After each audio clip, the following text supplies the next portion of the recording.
Чували ли сте за четирите споразумения? Това са принципи, които са записани в невероятната книга на Мигел Руис. И сега искам да ви споделя първото и едно от най-важните споразумения. Първото споразумение е да бъдеш безгрешен в думите си. Какво означава това? Да бъдеш безгрешен в словото си означава да не използваш словото срещу себе си. Това е когато си кажеш нещо негативно за себе си и то става твоя истина.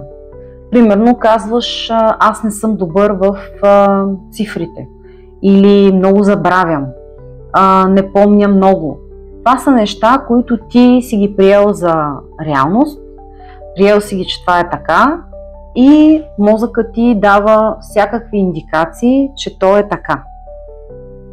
Другото нещо е когато използваме негативни думи, когато ругаем, когато говорим лошо за другите, с агресия, с емоция, с тая силна негативна енергия на думите, когато са насочени към определен човек, те се връщат към нас. И всъщност ние не вредим толкова на него, колкото вредим на себе си.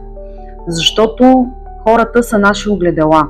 И ако ти се държиш лошо, говориш лошо за някой, критикуваш, обиждаш, виниш, това всичко се връща към теб. И това е едно от най-важните неща, които трябва да се запомнят.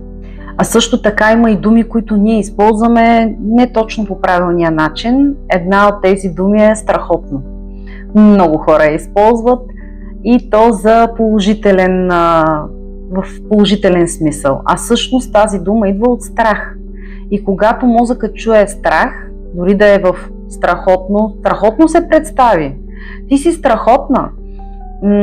Мозъка не чува тази положителна нагласа. Той чува страх.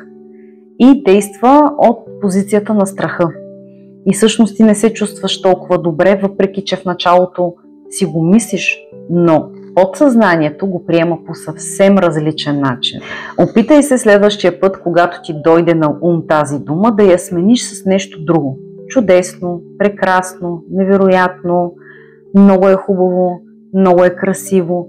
Има толкова много думи, които могат да се заменят с тази дума, които имат наистина положителна енергия, с която всъщност да заредиш както себе си, така и отсрещния човек.